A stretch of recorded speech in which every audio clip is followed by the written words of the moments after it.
Bonjour, j'espère que vous allez bien, que vous êtes bien installés. Tout bien?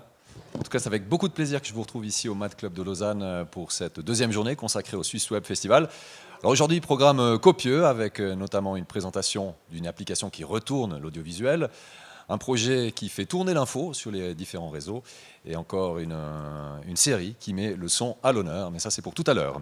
Je vous rappelle également que vous avez la possibilité, si ce n'est pas encore déjà fait, de voter pour les différentes programmations, les différents projets qui sont en compétition pour se faire tout simplement le site web du festival swisswebfestival.com. Donc n'hésitez pas à aller guigner, il se passe de très très très belles choses. Avant cela, avant d'attaquer notre cycle de conférences, on va quand même accueillir le père fondateur, le président de ce festival pour nous dire un petit mot sur cette aventure qui dure depuis 4 ans. On accueille très chaleureusement Bertrand Saillen. Bonjour Bertrand. Bonjour Xavier. Mais très très bien. Et toi? Ah oui, fort bien. Fort bien. Bonjour à tous. On a une salle remplie, bienvenue. Ça fait plaisir. Magnifique, c'est vrai. Alors deuxième journée, oui. tu attendais que je te lance un truc alors. Ouais, je sais pas, je peux le faire tout seul. Hein, deuxième journée, alors peut-être on fait un petit reminder de ce qu'on a vécu hier. On a beaucoup parlé des influenceurs, de la créativité. Journée très enrichissante. Oui, bah, c'était le but aussi dans cette nouvelle édition du Swiss Web de mettre aussi en avant les collaborations avec les influenceurs. Et c'était un peu comme ça a été dit hier, le Far West. Et on voit que c'est un marché qui est en train de se structurer, tant au niveau de la création qu'au niveau commercial, qu'au niveau de la diffusion. Et c'était intéressant de pouvoir aborder avec des gens qui venaient de différents panels ces thématiques-là. Et ça a très bien fonctionné. Donc merci encore aux intervenants qui sont venus hier et à ceux qui sont là aujourd'hui pour partager leurs expériences. Encore demain. Donc, de très belles choses aujourd'hui, hein, on l'a dit juste avant, on va parler de verticalité, on va parler de son aussi, donc de très belles choses à découvrir. Oui, l'audiovisuel, ça commence déjà par audio et c'est quelque chose qu'on oublie un peu et la Canal+ retourne vers la base de l'audiovisuel, enfin surtout de l'audio et c'est vraiment très intéressant de partir sur un projet comme celui-là.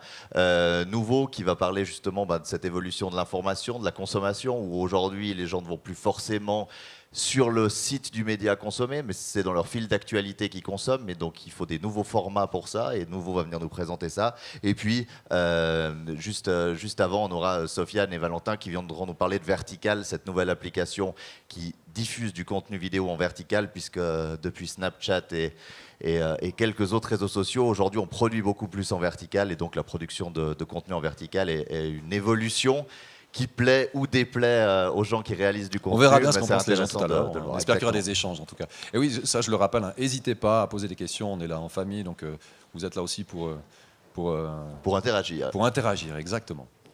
Merci infiniment. Et puis, à la fin des conférences, directement, le bar ouvrira. Et puis, l'idée, c'est qu'on puisse partager aussi du temps, à échanger, à discuter, que vous puissiez partager du temps avec les intervenants. Je vois des petits yeux de certains qui sont restés là hier soir. En général, on ne laisse pas partir les gens. Au moins un verre. Au moins un verre. Quand même. Et comme ça, il y a aussi cette idée de pouvoir échanger et puis de prolonger un petit peu les discussions et même les débats qui ont lieu sur cette scène. Très bien. Merci beaucoup. On peut applaudir Bertrand Saillen. Bon après-midi. Merci. Et pour faire vivre ce festival comme il se doit sur les réseaux sociaux, on a toute une équipe qui travaille d'arrache-pied 24 heures sur 24, presque. Hein. Il y a des petites pauses quand même de temps en temps. Alors pour en parler, on accueille le responsable de cette équipe, David Labouré. On peut aussi l'applaudir. Bonjour David. Merci, bonjour à tous. Alors oui, il y a beaucoup de travail qui est effectué hein, et vous comptez sur les gens qui sont dans la salle aussi pour faire vivre les réseaux sociaux. Exactement. Ça doit être interactif, pas que sur scène dans la salle, mais aussi avec votre quatre personnes gèrent donc les présences du festival sur les réseaux sociaux, mais on a vraiment besoin de vous, on compte sur votre participation, donc n'hésitez pas, n'attendez pas, tweetez, #SwissWeb, partagez vos photos également sur Instagram, que ce soit en story ou en photo classique. On a besoin de vous pour répandre le festival sur les réseaux. Hier, ça a pas mal interagi, mais je pense qu'on peut faire beaucoup plus, beaucoup mieux. Donc voilà. Et si vous participez, vous risquez de voir effectivement évoluer, c'est même certain, le tableau que vous verrez sur la droite régulièrement, donc proposé par Finity.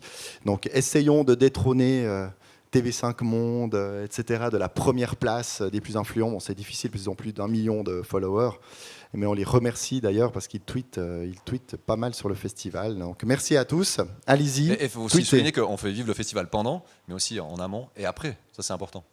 Oui, exactement. Il faut continuellement parler du festival, parler des créations, parler des conférences, revenir. On peut suivre également donc, les conférences en direct sur la page Facebook du Suisse Web, entre autres. Donc voilà, il y en a pour tous les goûts, pour tout le monde. Une bonne équipe. Et tout le temps. Une bonne collaboration. Voilà. Merci beaucoup David, on peut l'applaudir. Merci. Bonne journée. Et bonne suite. Conférence. Alors on démarre tout de suite avec l'école de référence en matière de communication et de création digitale. Alors je veux bien sûr parler de Créa, je crois que vous connaissez. Quels sont les trends en 2018 ? Voici l'intitulé de cette conférence, de cette première conférence.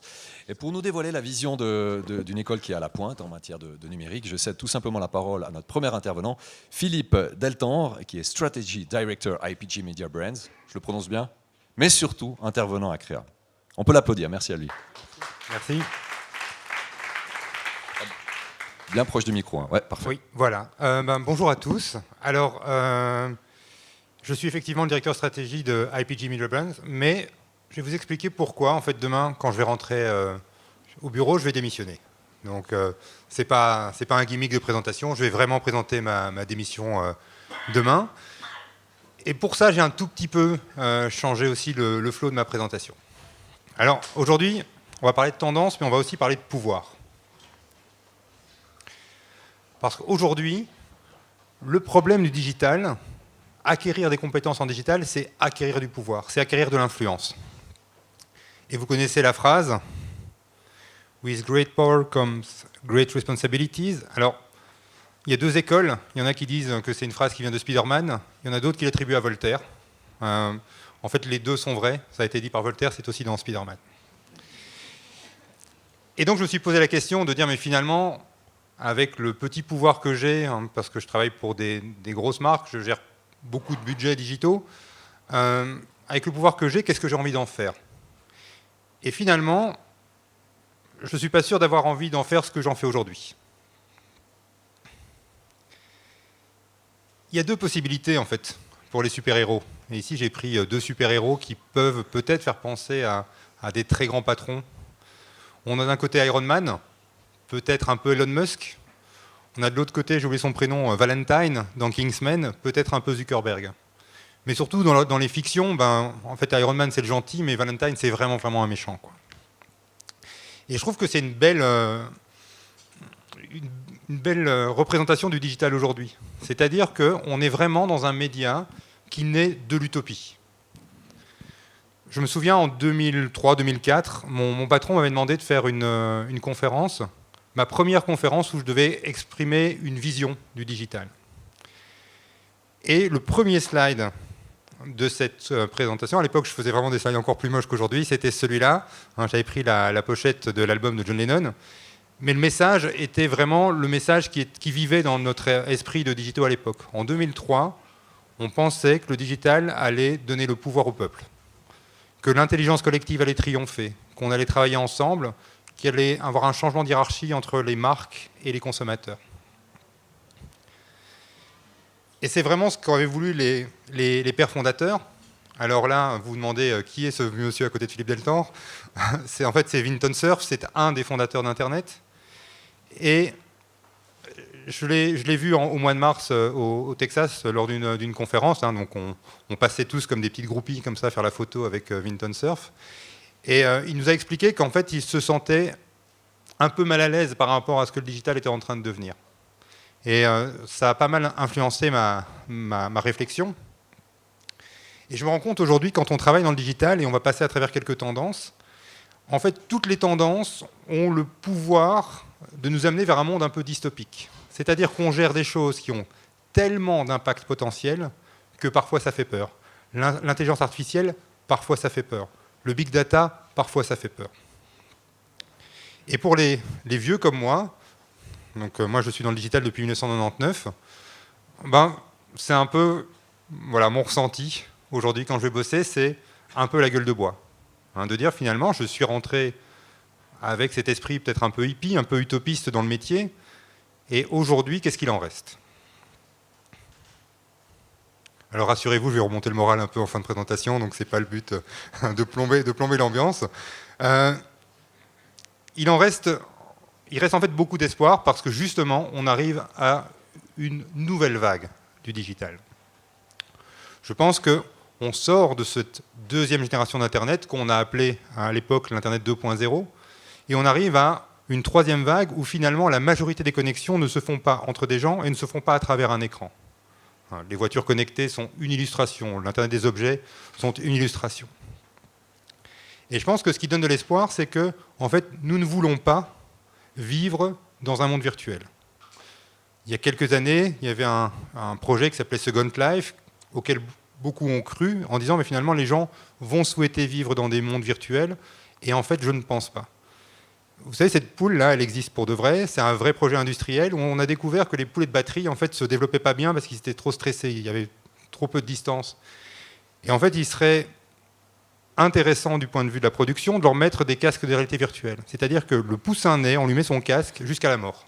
Donc jamais le poussin ou la poule ne verra le vrai monde. Comme ça, elle aura dans son casque de réalité virtuelle l'illusion de vivre dans un monde où il y a plein d'espace. Parce qu'on lui projette des grands paysages, donc c'est un peu le Matrix pour les poules. En fait, on ne veut pas de Matrix pour les poules, on est d'accord. Hein. Personne ne veut de Matrix pour les poules, personne ne veut de Matrix pour nous-mêmes non plus. Il y a aussi une prise de conscience qui est en train de naître, c'est la prise de conscience des chambres d'écho. Ça, on s'en est rendu compte quand on a découvert un peu le matin, encore une gueule de bois, que Trump avait été élu. Alors, gueule de bois, après, chacun ses convictions, mais surtout gueule de bois parce qu'on ne l'avait pas vu venir. Parce que nos réseaux sociaux nous disaient que Trump allait être laminé par Hillary Clinton. Parce que nos réseaux sociaux, à cause des algorithmes, à cause de la notion de pertinence telle qu'elle est définie par un Facebook ou par un YouTube, nous montrent finalement ce qui nous rassure. On appelle ça le filter bubble, on appelle ça la chambre d'écho. Il y a aussi aujourd'hui une volonté d'en sortir. Alors j'ai un accompagnement musical, merci. Aujourd'hui, le pouvoir, il se concentre dans les mains de ce qu'on appelle les GAFA, les NATU et les BATS. Les GAFA, c'est Google, Amazon, Facebook et Apple. Les NATU, c'est Netflix, Airbnb, Tesla et Uber. Et les BATS, ce sont les géants chinois, donc Baidu, Alibaba et Tencent.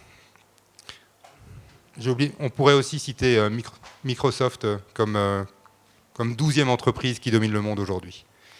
Et ce qu'on voit, par exemple, au niveau des GAFA, c'est l'hyper-incarnation de ces entreprises. C'est-à-dire que tout le monde connaît Zuckerberg, tout le monde connaît Elon Musk aujourd'hui. Et donc c'est assez nouveau de voir cette hyper-incarnation de ces très grandes entreprises par des gens. Mais il y a aussi un mouvement que je trouve assez intéressant de se dire, mais finalement, est-ce qu'on n'a pas envie de s'en passer parfois ? On voit que, par exemple, il y a tendance à avoir un abus de position dominante de la part de Google. Il y a beaucoup de procès contre Google. Il y a Elon Musk lui-même qui, depuis quelques semaines, commence à nous dire « faites attention à la technologie ».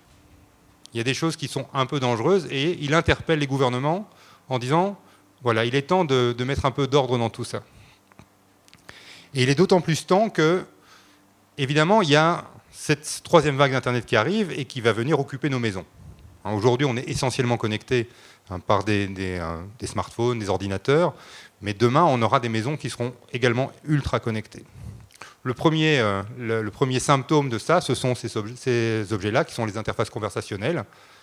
Voilà, ça arrive sur les marchés, donc c'est déjà disponible aux États-Unis, ce sera très vite disponible chez nous, j'imagine que ce sera un cadeau de Noël. Donc, c'est-à-dire qu'on va commander ces devices, non plus par des écrans tactiles, mais en leur parlant. Et ça illustre cette volonté qu'ont ces grands groupes d'être finalement extrêmement présents dans nos maisons. Là, c'est un très vilain tableau, mais ce qui est important dans ce tableau, c'est que finalement, il y a plein de choses dedans. Et ce sont tous les secteurs dans lesquels les GAFA sont actifs aujourd'hui. Et en fait, ce sont tous les secteurs majeurs de notre économie. C'est la distribution, c'est le paiement, c'est la finance, c'est la publicité, c'est l'intelligence artificielle, c'est le hardware. Et en fait, ils ont des projets absolument partout. Et juste pour illustrer la vision d'un Facebook aujourd'hui, je vais vous montrer une vidéo. Alors, c'est une vraie vidéo, et c'est la manière dont Facebook envisage un futur proche au niveau des réseaux sociaux. Moi, ça me fait un peu flipper, mais voilà, je vous laisse juger.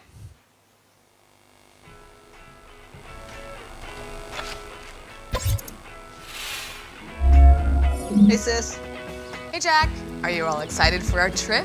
Yeah, and look what I found. This is so cool. Is this the same spot we're going to? I hope so. And look, I think that's where we're taking the boat tour.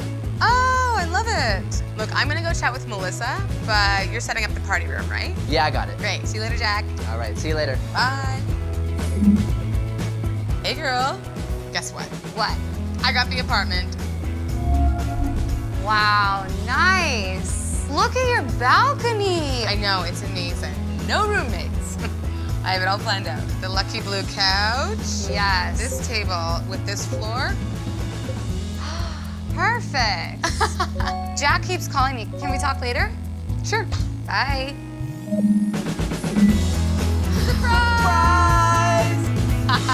Happy birthday! Thanks, you guys. No, stop. Don't let her like the song. Okay, hold this balloon. You know we gotta do it. Birthday selfie. Oh, my God. Don't forget your birthday hat. That's a good one. Hey! Look at my birthday hat. So cute. Voilà, est-ce que ça vous fait envie? Non, ok, on est d'accord. Et juste pour terminer le chapitre sur ces GAFA, ben, on a peut-être le futur président des États-Unis. Donc, vous avez entendu que Zuckerberg était en tournée, qui se comportait comme un futur candidat, probablement pour le Parti démocrate, probablement donc un candidat face à Trump. Le gars est plutôt sympa, sauf qu'évidemment, il sait pour qui on vote. Et donc, c'est un peu, voilà, il y a quelque chose d'un peu étrange, c'est-à-dire que quelqu'un nous connaît tellement bien, sait tellement de choses sur nous, a toutes nos données, et nous demande de lui faire confiance en tant que futur président. Et puis quand on rentre dans les Uber, dans les Tesla, ben là on voit aussi évidemment des lames de fond. On voit que Uber en quelques années a dépassé Ford en termes de valorisation, ce qui est absolument énorme. Mais finalement, et j'en viens à l'espoir, ouf, quand on regarde la Silicon Valley aujourd'hui et toutes ces entreprises, il leur manque une chose qui est absolument essentielle, c'est l'empathie. Le fait d'être rentré dans des modèles qui sont des modèles tellement au service de l'actionnaire, je pense, leur font oublier le fait qu'il y a des vrais gens derrière et que la notion d'empathie est absolument essentielle. Et quand j'étais au Texas au mois de mars, la ville d'Austin a viré Uber d'Austin. Ils sont devenus illégaux. Pourquoi? Parce qu'ils sont rentrés dans un bras de fer avec la ville en disant voilà, il faut que la puissance économique d'Uber puisse se déployer sans aucune contrainte. Et la ville a dit non. Et la ville a gagné dans ce cas-là. Ce qui a fait dire à Bruce Sterling, la personne qui ferme le festival de South by Southwest chaque année au Texas, si vraiment vous êtes une smart city, vous vous débarrassez de Uber. Et donc, finalement, on a une crise de sens, aujourd'hui dans le digital, qui accouche de quelque chose d'extrêmement fascinant. Le fait que, et d'ailleurs c'est quelque chose qu'on constate, il y a énormément de gens qui commencent à prendre la parole pour dire la même chose, sans probablement s'être concertés auparavant, en disant, voilà, il faut qu'on redonne du sens au digital. Parce qu'on est en train de partir dans une direction qui est un peu inquiétante. Et donc, d'où voilà, le titre de ma présentation, Purpose is the New Digital. Aujourd'hui, le métier de l'innovateur, c'est aussi, et peut-être avant tout, de donner du sens. J'ai illustré ça par le secteur de l'automobile. Donc, comme chaque année, il y a eu un Super Bowl, et au Super Bowl, il y a eu 10 publicités pour des voitures. Okay, parce que là, on a des entreprises qui ont des modèles économiques, et le modèle économique, c'est de vendre des voitures. Et parfois des très très belles voitures. Le problème des belles voitures, c'est, peu importe la voiture qu'on a, généralement, on va passer l'essentiel de son temps en voiture dans des conditions qui ne sont pas celles de la publicité. On n'est pas sur ces routes où il n'y a personne, ou dans des villes complètement vides. Il y a quelque chose qui ne va pas. Et c'est là où la technologie devient intéressante, parce qu'on a la possibilité aujourd'hui de faire un puzzle technologique, de faire converger toute une série de technologies au service de quelque chose qui a du sens, c'est-à-dire améliorer la mobilité. Et il y a des entreprises comme Ford qui commencent à investir énormément d'argent dans des solutions de mobilité, quitte à complètement redéfinir leur métier. Donc Ford ne dit plus « nous sommes une entreprise qui produit des automobiles », Ford devient une entreprise qui offre des solutions de mobilité. Et ce qui est intéressant dans tout ça, c'est que c'est la première fois depuis cette période des hippies qu'on réintroduit une notion de long terme dans la réflexion digitale. on a voulu faire du fric pendant quelques années, et c'est très bien, et j'espère qu'on continuera à en faire, mais maintenant on va rajouter du long terme et on va rajouter du sens. Parce que si on veut vraiment apporter une solution à la mobilité, il faut aussi penser à la ville, il faut aussi travailler avec les pouvoirs publics, il faut se poser la question de si demain on a 80% du parc automobile qui sont des voitures électriques, comment on va faire pour recharger sa voiture sans faire la file comme... aujourd'hui, s'il y a 3 Tesla dans un quartier, ça va. Si demain il y en a 50, ça n'ira pas. Et on s'est rendu compte que finalement, toute la technologie qu'on a développée, en tant que telle, n'a pas de sens. Elle a le sens qu'on lui donnera. Et on repense non plus en termes d'intelligence, mais en termes de bénéfices. Donc il ne faut pas que les machines soient de plus en plus intelligentes, il faut que les machines soient de plus en plus bénéfiques. Ce qui m'amène à une tendance que je trouve vraiment intéressante aujourd'hui, qu'on appelle de Internet of Caring Things. Juste une illustration de se dire, finalement, comment on peut mettre le digital au service de quelque chose qui a vraiment du sens.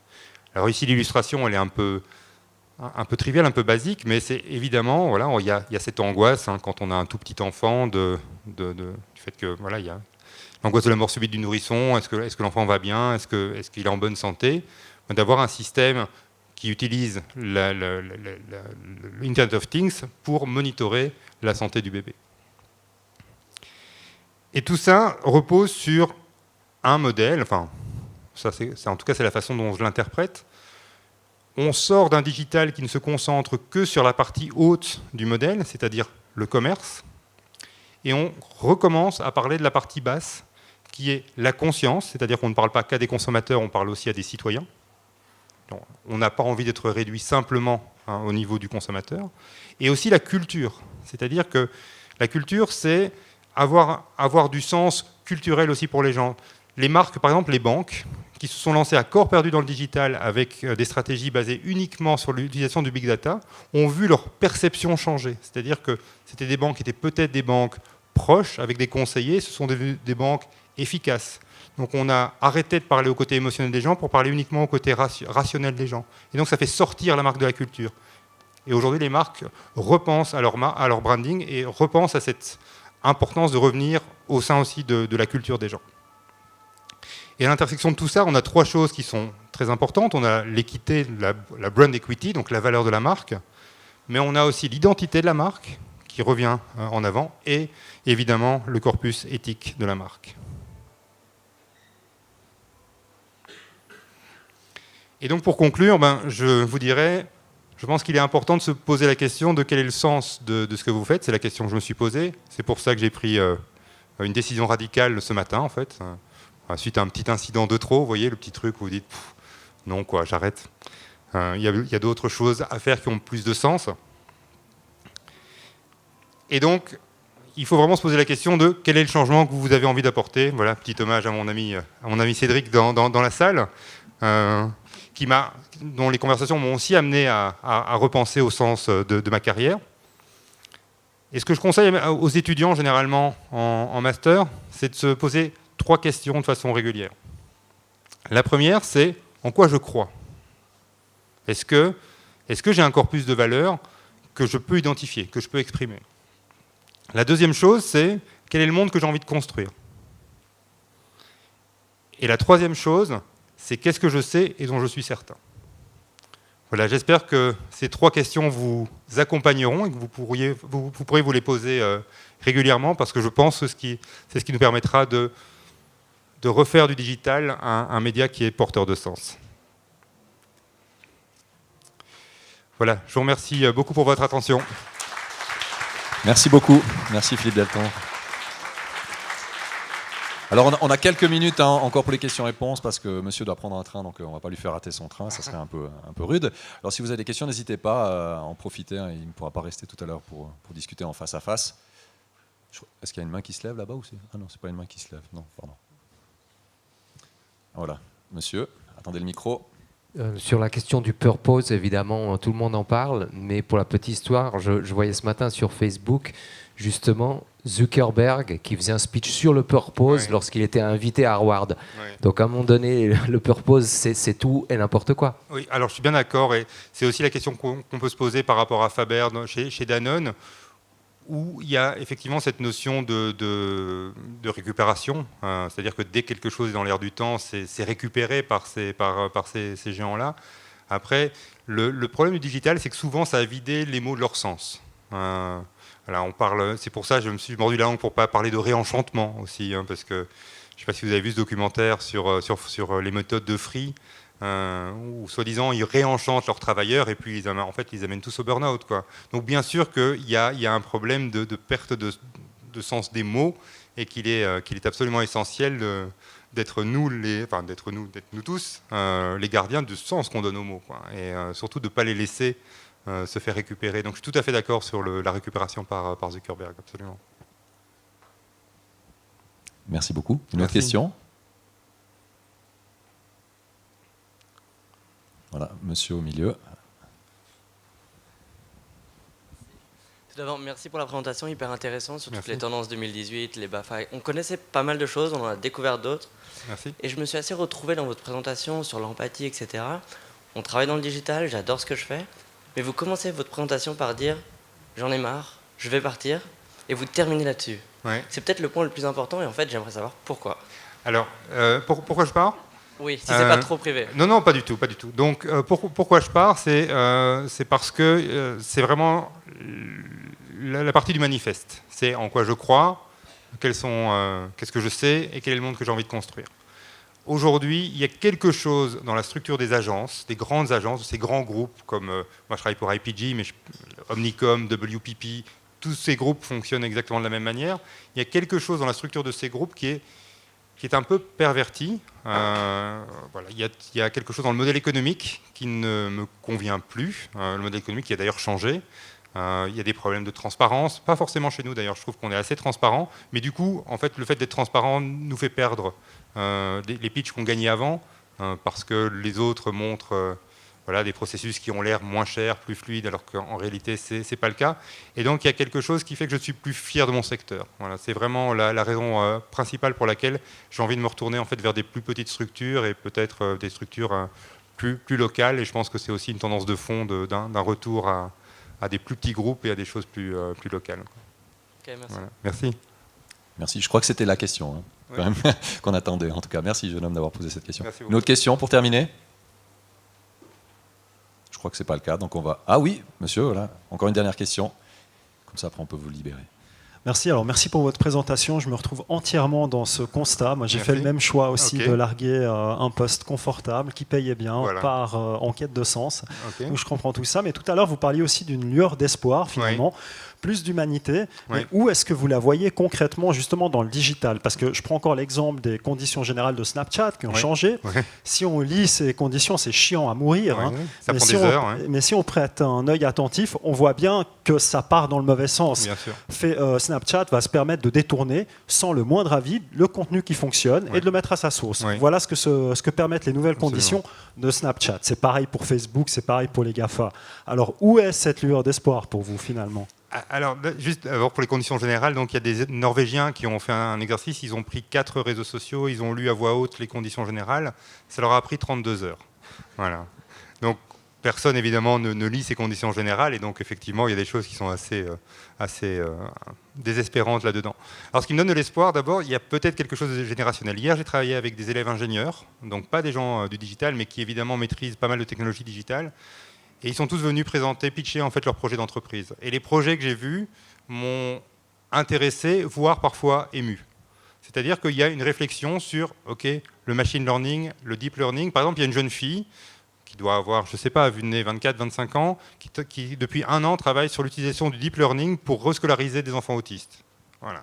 Ça, c'est quelque chose qui me donne de l'espoir. C'est l'utilisation d'une technologie, justement, sur base d'une réflexion qui n'est pas une réflexion de dire je vais pousser plus loin les possibilités technologiques, mais je vais m'arrêter, je vais prendre une technologie et je vais la décortiquer jusqu'à ce qu'elle prenne du sens. Voilà. Et ça me donne de l'espoir. C'est ce que vous allez faire, alors j'imagine. Alors je ne sais pas encore.